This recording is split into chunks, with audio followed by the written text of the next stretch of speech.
ओम शांति। आज 14 मई 2022 की बाबा की साकार महावाक्य सुनते हैं।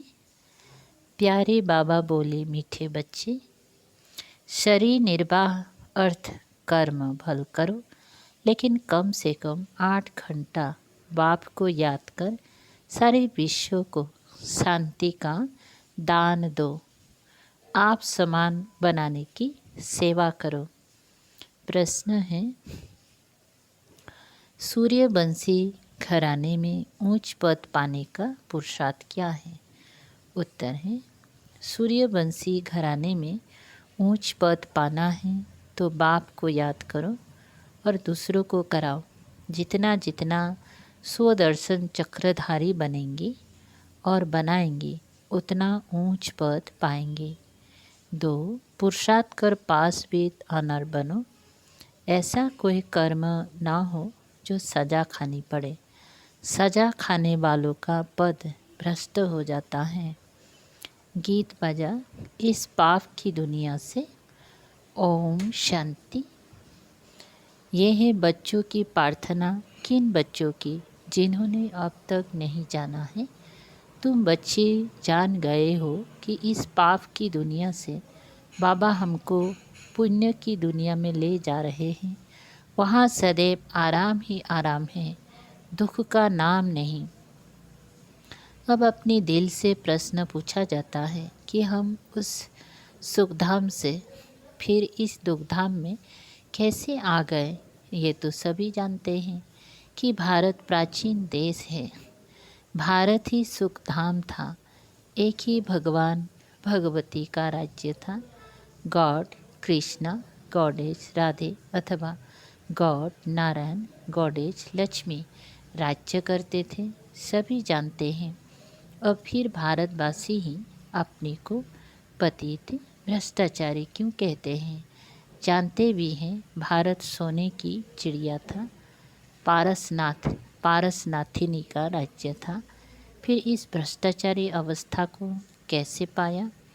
बाबा बैठ समझाते हैं, मेरा भी यहाँ ही जन्म है, परंतु मेरा जन्म दिव्य है। तुम जानते हो हम शिव वंशी है और प्रजापिता ब्रह्मा कुमार कुमारियाँ है। इसलिए बाबा ने समझाया है। पहले पहले यह पूछो, गॉडफादर को जानते हो?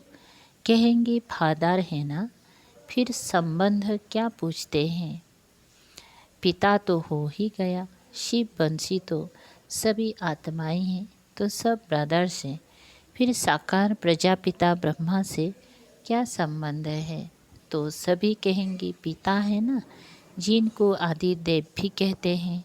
शिव हो गया निराकार बाप, वह इमॉर्टल ठहरा।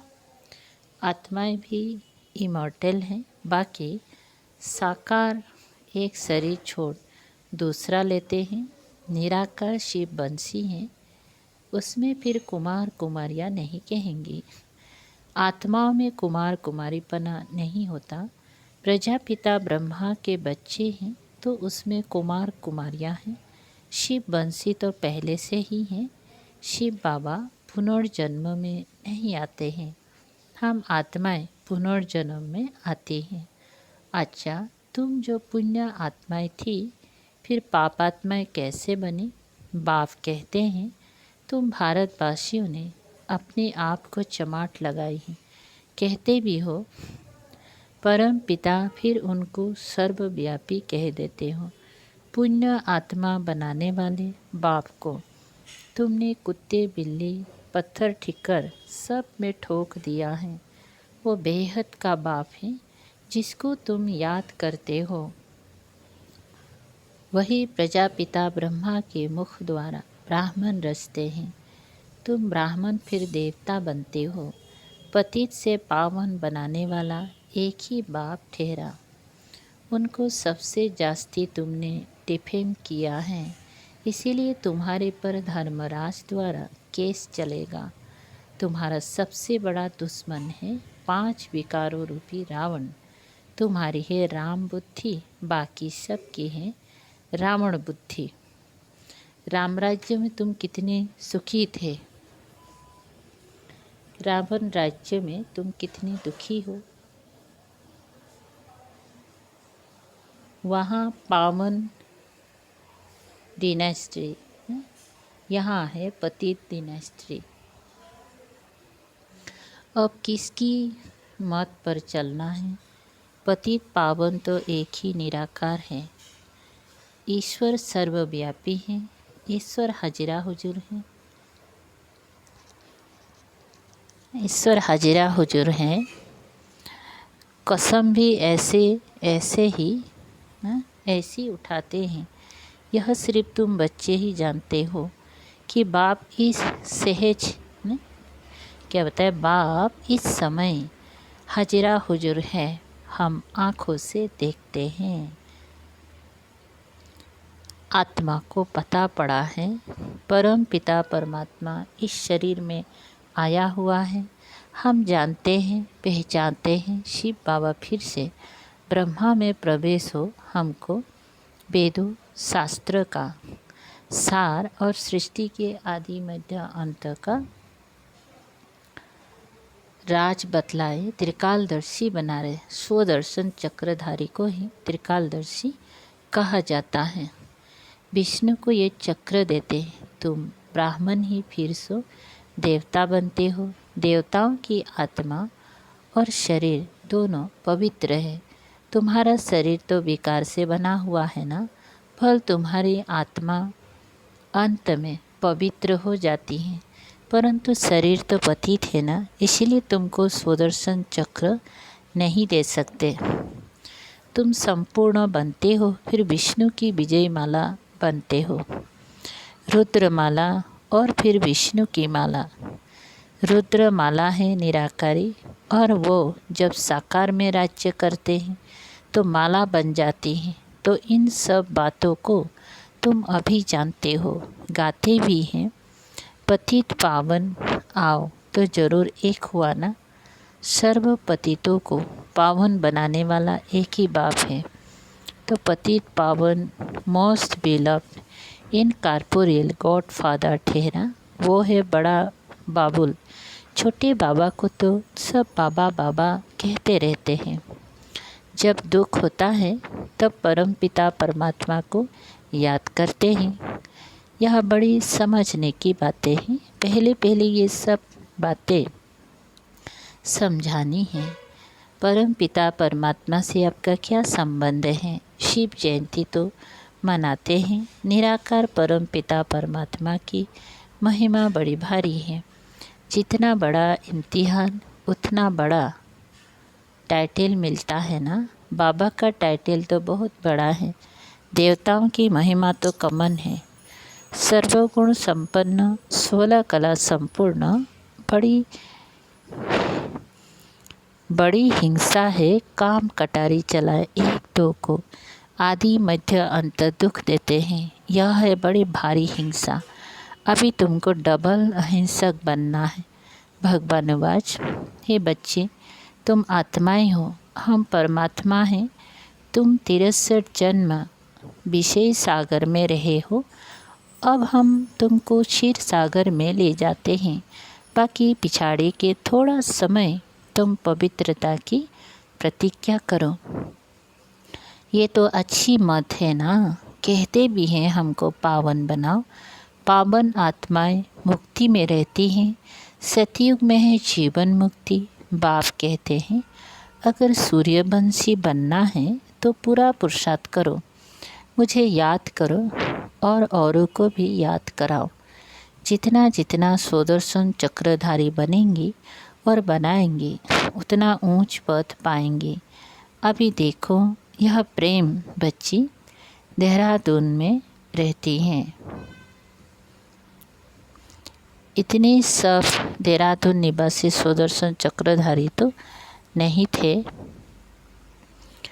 ये कैसे बने? प्रेम बच्ची ने आप समान बनाया। ऐसे आप समान बनाते बनाते देवी झाड़ की वृद्धि होती है। अंधों को सच्चा बनाने का पुरुषार्थ करना है ना। 8 घंटा तो तुमको छूट है। शरीर निर्वाह धंधा आदि करना है। जहाँ भी जाओ कोशिश करके मुझे याद करो। जितना तुम बाबा को याद करते हो गया, तुम शांति का दान सारी सृष्टि को देते हो। योग से शांति का दान देना कोई डिफ़िकल्ट नहीं है। हाँ, कभी कभी योग में बिठाया भी जाता है, क्योंकि संगठन का बल इकट्ठा हो जाता है। बाबा ने समझाया है, शिव बाबा को याद कर उनको कहो, बाबा ये हमारे कुल वाले हैं, इन्हों की बुद्धि का ताला खोलो। यह भी याद करने की युक्ति है। अपनी प्रैक्टिस तो ये रखनी है, चलते चलते शिव बाबा की याद रहे। बाबा इन पर दुआ करो।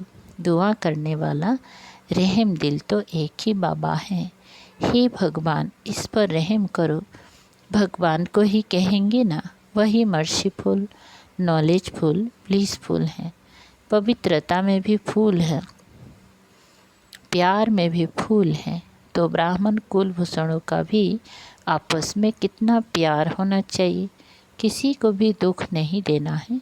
वहाँ जानवर आदि भी किसी को दुख नहीं देते हैं। तुम बच्चे घर में रहते भाई भाई आपस में लड़ पड़ते हो थोड़ी बात में, वहाँ तो जानवर आदि भी नहीं लड़ते। तुमको भी सीखना है, नहीं सीखेंगी तो बाप कहते तुम बहुत सजाए खाएंगी, पथ भ्रष्ट हो जाएगा। सजा लायक हम क्यों बने? पास भी अनार होना चाहिए ना। आगे चलकर बाबा सब साक्षात्कार कराते रहेंगे। अभी थोड़ा समय है, इसीलिए जल्दी करते रहो। बीमारी में भी सबको कहते हैं ना, राम राम कहो। अंदर से भी कहते हैं, पिछाड़ी में भी कोई कोई बहुत तीखे जाते हैं, मेहनत कर आगे बढ़ जाते हैं। तुम बहुत वंडर्स देखेंगे। नाटक के पिछाड़ी में वंडरफुल पार्ट होता है ना, पिछाड़ी में ही वाह वाह होती है। उसी समय तो बहुत खुशी में रहेंगे। जिनमें ज्ञान नहीं है वो तो वहाँ ही बेहोश हो जाएंगे। ऑपरेशन आदि के समय डॉक्टर लोग कमज़ोर को खड़ा नहीं करते। पार्टीशन में क्या हुआ सभी ने देखा ना। ये तो बहुत दर्दनाक समय है। इसको खूने नाहक कहा जाता है। इनको देखने के लिए बहुत हिम्मत चाहिए। तुम्हारी है 84 जन्म की कहानी। हम सो देवी देवता राज्य करते थे, फिर माया के बस हो वाम मार्ग में गए, फिर अब देवता बनते हैं। यह सिमरन करते रहो तो भी बेड़ा पार है। यही सुदर्शन चक्र है ना। अच्छा, मीठे मीठे सिकलधे बच्चों प्रति माता पिता बाप दादा का याद प्यार, गुड मॉर्निंग और नमस्ते। रूहानी बाप के रूहानी बच्चों को नमस्ते।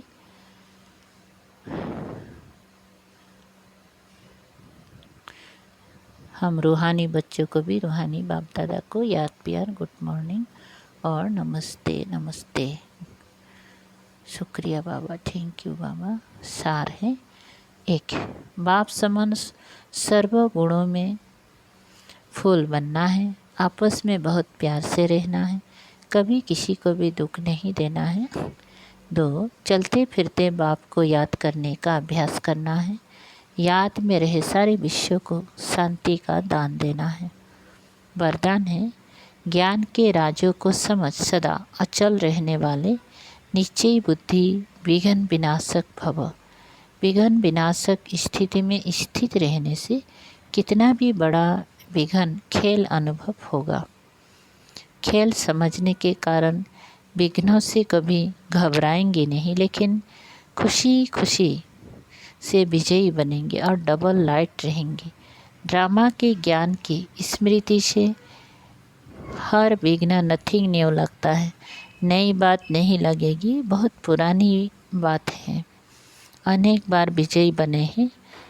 ऐसे निश्चय बुद्धि ज्ञान के राज को समझने वाले बच्चों का ही यादगार अचल घर है। स्लोगन, दृढ़ता की शक्ति साथ हो तो सफलता गले का हार बन जाएगा। मातेश्वरी जी की अनमोल महावाक्य। हम जो भी अच्छे व बुरे कर्म करते हैं उनका फल अवश्य मिलता है। जैसे कोई दान पुण्य करते हैं, यज्ञ हवन करते हैं, पूजा पाठ करते हैं, तो वो समझते हैं कि हमने ईश्वर के अर्थ जो भी दान किया वो परमात्मा के दरबार में दाखिल हो जाता है। जब हम मरेंगे तो वह फल अवश्य मिलेगा और हमारी मुक्ति हो जाएगी। परंतु ये तो हम जान चुके हैं कि इस करने से कोई सदा काल के लिए फ़ायदा नहीं होता।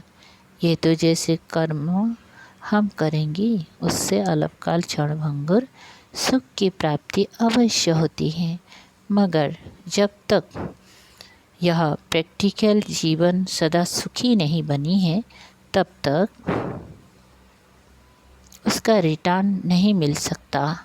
भल हम किससे भी पूछेंगे, यह जो भी तुम करते आए हो वो करने से तुम्हें पूरा लाभ मिला है, तो उनके पास इसका कोई जवाब नहीं होता। वह परमात्मा के पास दाखिल हुआ या नहीं हुआ वो हमें क्या मालूम। जब तक अपनी प्रैक्टिकल जीवन में कर्म श्रेष्ठ नहीं बने हैं तब तक कितनी भी मेहनत करेंगे तो भी जीवन मुक्ति प्राप्त नहीं होंगी। अच्छा दान पुण्य किया, लेकिन उस करने से कोई विक्रम तो भस्म नहीं हुए, फिर जीवन मुक्ति कैसे प्राप्त होंगी। भले इतनी संत महात्माएं, जब तक उन्हों को कर्म की नॉलेज नहीं है तब तक वो कर्म अकर्म नहीं हो सकते, ना वो जीवन मुक्ति को प्राप्त करेंगी। उन्हों को भी ये मालूम नहीं है कि सत धर्म क्या है और सत कर्म क्या है। सिर्फ मुख से राम राम कहना, उससे कोई मुक्ति नहीं होगी।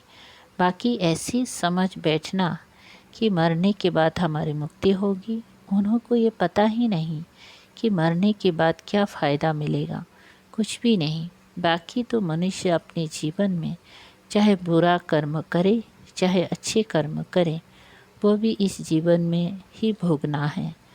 अब ये सारी नॉलेज हमें परमात्मा टीचर द्वारा मिल रही है कि कैसे शुद्ध कर्म करके अपनी प्रैक्टिकल जीवन बनानी है। अच्छा, ओम शांति। शुक्रिया बाबा, थैंक यू बाबा।